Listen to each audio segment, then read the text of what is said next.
I am David Else. I was a teacher. I've also been a construction person. I've also been a professional actor, and I'm an independent business owner. The part about teaching has to do very much with my heart.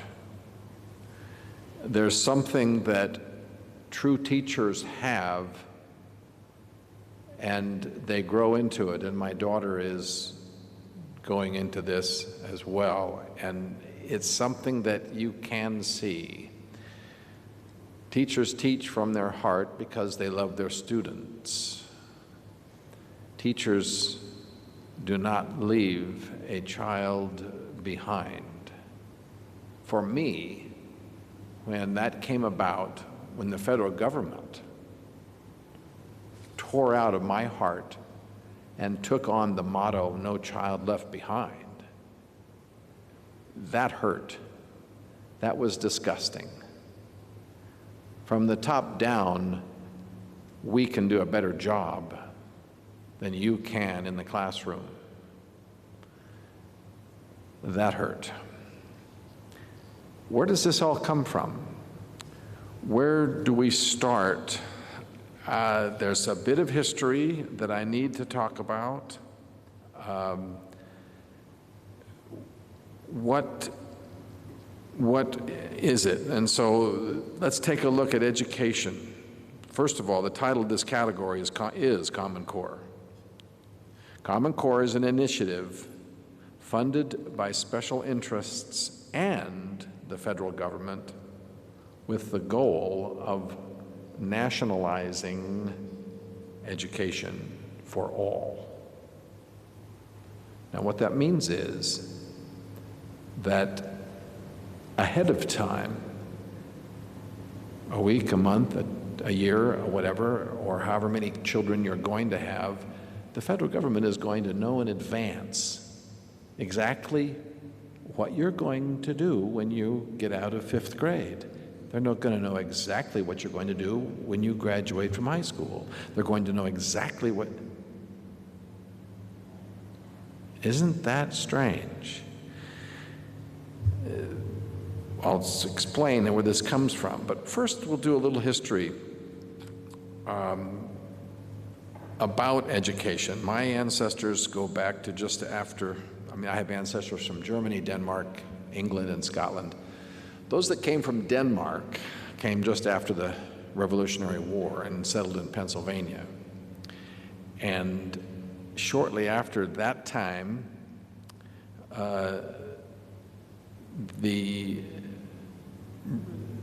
why did they come and what did they feel like? I mean, they came from a stressful situation in Denmark and they didn't want to fight crazy battles there, and they came over here. And the idea was that they were free. They were free to what? They were free to learn at their own pace. They were free to protect themselves the way they wanted to be protected. They were free to have the kind of business and land that they wanted to have. They were free to do. And so this freedom, which was their choice to have, they learned a different word, and you've heard it a number of times today, and some yesterday. Liberty. That's what it's all about. In 1830, from France, the French historian Alexis Tocqueville, he visited America, and he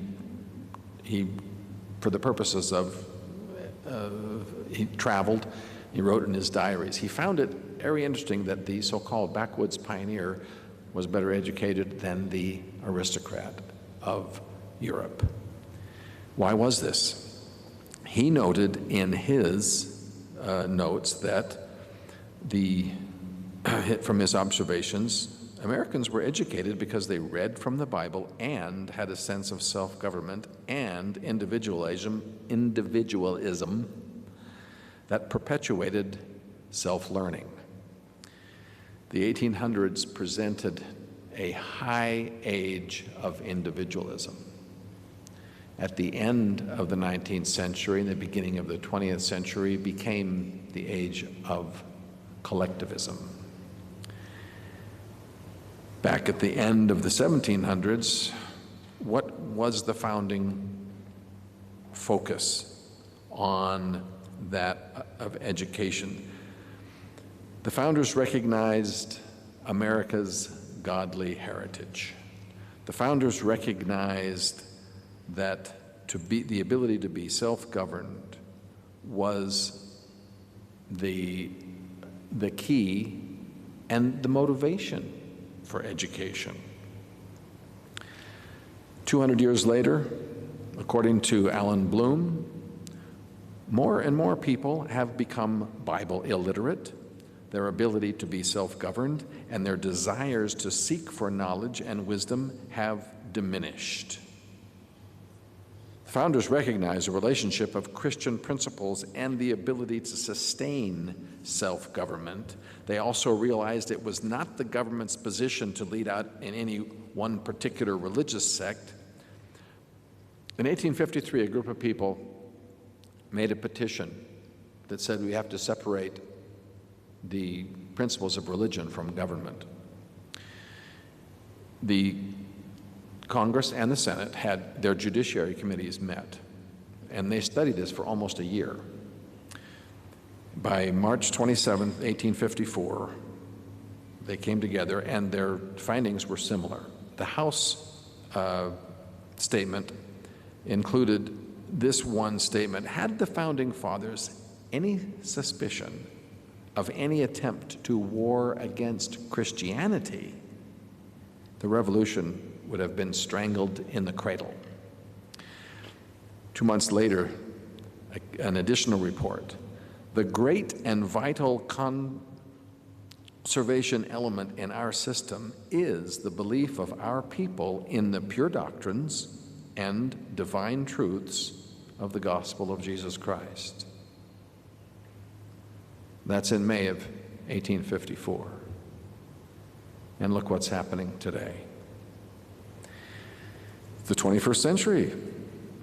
There's very little left of the motivation of self-government and a truly educated electorate. Education has become a top-down, totalitarian approach. And note this, do you think about it? The belief that money always solves problems is the foundational principle used in implementing a retraining program for teachers, administrators, and of course, students. Where does this Common Core thing come from? Well, the United Nations was created in 1949, I believe, or 47.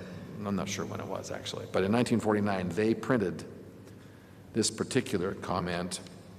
And whether you support, I mean, I don't think there's not many people right here that support Common Core, but there are people that want to support things about Common Core. And there are some ideas about being able to have so-called fair access to information for everybody, so everybody has a chance to learn much of the same things. And educators realize this. So there's something else about Common Core that we need to know. And this comes from the United Nations. And that's the thing. To have a clear picture of how this is this. The Education Division of the United Nations, known as UNESCO, printed a pamphlet in 1949 promoting world understanding in the classroom. As long as a child breathes the poisoned air of nationalism, education in a world-mindedness can only produce precarious results. And farther later in this pamphlet, it's frequently the family that infects the child with extreme nationalism. The school should therefore use means described earlier to combat family attitudes. The UNESCO Methodological Guide to the Application of the Notion of Common Core, published in 1984, outline the implementation of common approach to global education that would train students how to think and behave in a humanistic society. Now, I really hope that I don't need to provide a definition of humanism for this audience. Today, with the government-corporate technological partnership steadily advancing, this UNESCO's Common Core education system will be more easily realized. Now, and I think you're aware of this, technology can fully individualize instruction and track each child from cradle to career. In 2003, George Bush reinstated the U.S. UNESCO partnership to advance human rights, tolerance, and learning. This was also in connection, in part, with the Department of Education. You also remember that the Department of Education didn't always exist. It's really fairly new. And by the time Reagan was president, he began by having Charlotte Iserbyt involved in directing with the Department of Education because he wanted to get rid of it. But he did not get rid of it. Actually, there were a number of things that Reagan said he wanted to do that did not happen. This, again, is connected to the bonds that the United States has with the United Nations and the corporate money chain and the special interest groups that pay for this control is what these companies are paying for. By 2009, the Conference of the National State Legislatures, Bill Gates spoke of his newly founded Common Core project. As he says, newly founded Common Core project. It was 2009 when it started back in 1949. Identifying common standards is just a starting point. That's Bill Gates. Then the Secretary of Education, Arne Duncan, who I'm not a real fan of his, by the way, he said that the government's putting up $350 million out of their stimulus package to create the tests and assessments. 2010 in Paris at UNESCO, Duncan says, there's been a fundamental shift in the federal role of the United States and education. And he quoted some words from an Obama speech that Obama gave in Cairo.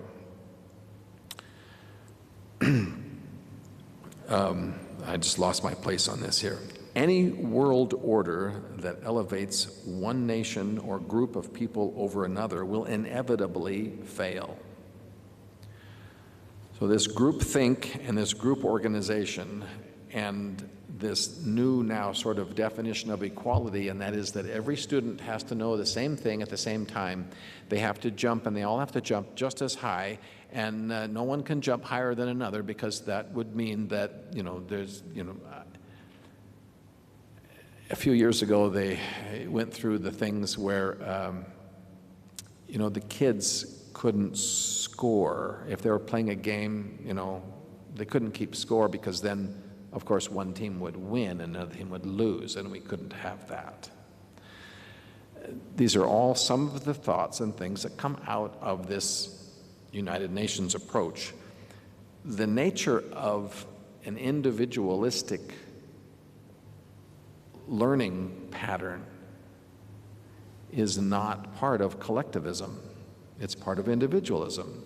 And according to these people, that died in 1900. The nature of what you've heard this is a quote: the New World Order view elevates multiculturalism, moral relativity, and collectivism over truth. Foundational principles and individualism espoused in Christian families and free nations. America has now a new purpose for education. If they're going to bury us in that way, it is in part, or it requires in part, a destruction of family. The breakup of family as responsible leaders of society is part and parcel a requirement and a goal of Common Core. Now, you won't hear, I'm saying this here, and I have done the research and found this out. You won't find a lot of people talking about this, but it's absolutely true. For my quote, the way I see it, and one of the reasons why I'm not working as a teacher anymore, when teachers become trainers, students become dogs. Think about it. That's David Ellis. That's my quote. And that's why I got fired. The terms used to sell to the administration and to the people: college and career readiness, global competitive workforce, fair and balanced resources. These are some comments printed in Crisis Magazine explaining how these are supposed to work, but the problem is one easily realizes that the terms represent a gambit under the guise of education. In other words, it's not really education. Training to get certain results is not educating, is not providing a person with individual learning, which creates individual stability, where there is no fear. It doesn't matter which way you're facing, the situations that come upon you, you're able to deal with it, and you're able to accomplish and adapt. An educated person will always be able to do that. A trained person, when an approach comes that they're not prepared for, the only result is fear. It's nowhere in any universe something that is the same. The challenge is that when these people, as they get trained, you wonder, why doesn't somebody say something? They don't say things because they don't ask questions, because this tractable, newly created workforce has not the foundation of knowledge from which to form a question. Now, why would they want that? Why would a totalitarian, top-down organization want not to be questioned? Well, it's a simple answer, but that's what you get out of this process. Common Core does create this workforce. Teachers are trained to focus on student outcome rather than authentic learning. C.S. Lewis says, "Education is essentially for free men, and training is for slaves." And we don't like to use that word. We don't like to hear that word around. But, C.S. Lewis is a little time ago, and he can say that. The point is, Common Core is creating slaves. That's what that quote really says. What would happen? This is a scenario that I have dealt with for a while, because David Ellis has written on my own, which I'm not presenting today, but I am working on creating an entire new school system, and a school system that works from localities, and the basic locality works toward that school system to make it work. It's actually sort of a combination of a private-public kind of thing, is what I'm doing. So if we take the schools today, and all of a sudden, for whatever reason, something happens and all the schools are closed, what do we get? We have some people standing outside. Who's standing outside the closed schools? There's a very large number of students that really want to go in and learn. The next group is there's a pretty serious number of teachers that honestly want to teach. We get to the administration category, which in schools today is actually larger than the teacher force. There's a larger administration force now in schools than there is a teaching force. But when the schools are closed, there aren't very many administrators standing outside waiting to go back in. In fact, almost none, because they've already went and got another job. How about some of the people who take care of the building, you know, the janitors and some of the bus drivers and things? Are there some of those? They stop by and they'd like to be able to see if they could be of benefit to help these kids learn. There's a few of them around. How about some parents? Well, you know, there is a group actually of parents that are protesting because they don't have any babysitters anymore. And the government and the legislators kind of listen to them as opposed to these people who really want to deal with education. But there's no legislators standing outside the schools. The real estate people are finagling as to what to do with the property. The school board is arguing a little bit with them and stuff, but the point is, we really have a natural showing of force. And so I'd actually love it to have the schools closed down and have these people standing outside. This is part of my own scenario that I've put out. I spoke on it in California shortly after I was not teaching anymore. And I got some interesting responses on that, which is helpful. Now, there's a section here from, which I have to find, that I have to read to you. I'm going to find the page now.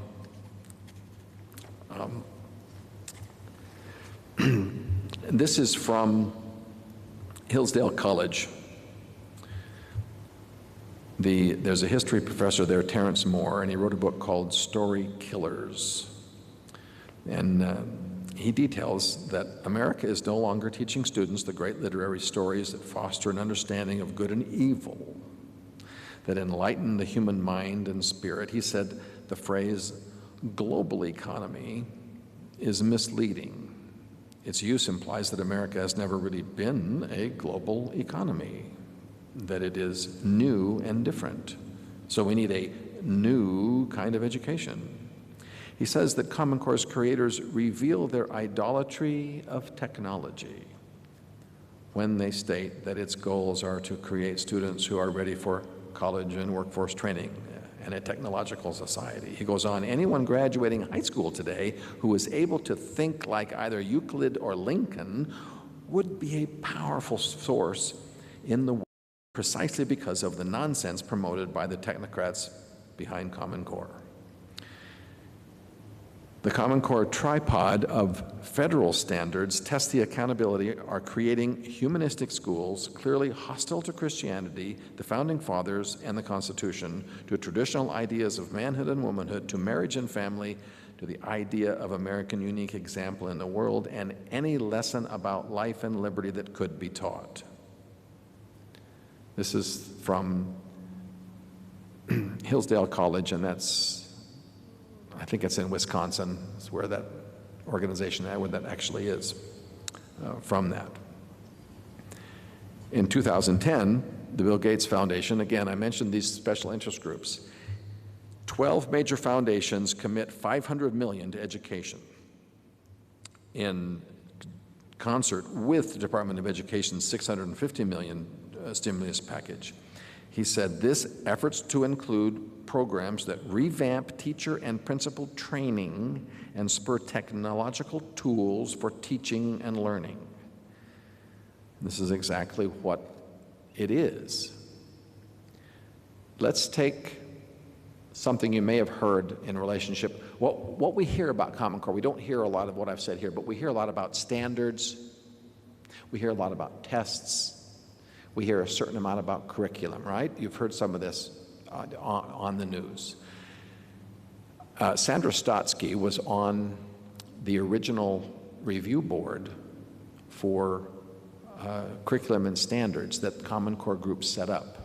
Now she, from Arkansas, the head of the Arkansas, I don't have the words written down in front of me, I can't remember it. She's an extremely qualified educator. She taught in Massachusetts. She graduated, she has 3 different areas where she graduated from and is currently working out of Arkansas. And seriously in English language and the English language assessment, the ELA assessments and stuff, and she's worked for many years in developing curriculum and standardized tests. The nature of her qualifications when she looked at the Common Core, the stuff that Bill Gates and these business people wrote up, she said, I can't sign on to this stuff. This stuff is, it's nothing, it's useless. Well, they reorganized the committee, and her friend who were qualified get kicked off the committee, and they have these business people that stay on the committee, and so these standards are accepted. And what happens is the language, and this is for the total class, this isn't just teaching for the English class, we're talking about the whole grade level, like for a whole 10th grade level and stuff. It has changed from a critical thinking and actual serious language arts, the stuff that Shelley and Keats write, and the interesting kinds of things that they write about the nature of communication and critical thinking. It goes down to about 10% of the quality of that. And at the most, 30% is in that category, and therefore 70% is in nonfiction, in technological work, and in learning how to read manuals. You have to read an instruction manual on how to install something. This is literally what the students will be reading, and they will be tested on being able to read this manual. And that's exactly what is in some of the things. So that's what I'm talking about in relationship with that procedure. Now, I have to be quick about this. To close this, what's happening now is that we have, particularly in Utah, the battle is going on in the Utah Constitution, and with that, Governor Herbert said that there's nothing illegal about Common Core. The problem with Common Core is that the standards come from outside the state, the curriculum comes from outside the state, the copyrights are owned outside the states, the changes on the curriculum are controlled by people from outside the state, and that's exactly directly, word for word, against what the Utah Constitution says. So when Governor Herbert says that there's nothing illegal about Common Core, he's lying. And I don't mind saying that about Governor Herbert, frankly.